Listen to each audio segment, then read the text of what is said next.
రాజశేఖర్ గారి gorilla factory loss లోకి వెళ్ళింది. కావి ఓకే. కావే రావడానికి 45 minutes పట్టిద్ది. ఎలాగో అన్నం ఉంది కాబట్టి సాంబార్ చేసి దాన్ని సర్ప్రైజ్ చేద్దాం.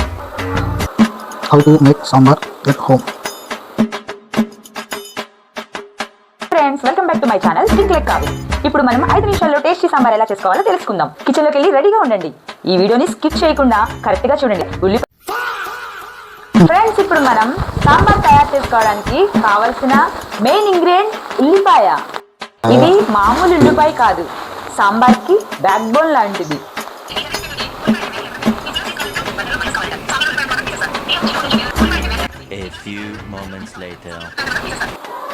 పులుసులోకి పెద్దగా కట్ చేస్తే కర్రీలోకి బాగుంటుంది.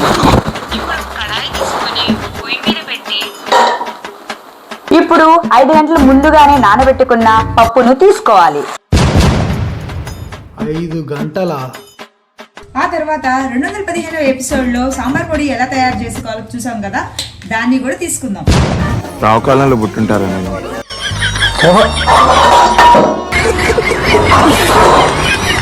హలో కావి, నువ్వు వచ్చేటప్పుడు సాంబార్ తీసుకొచ్చేసి.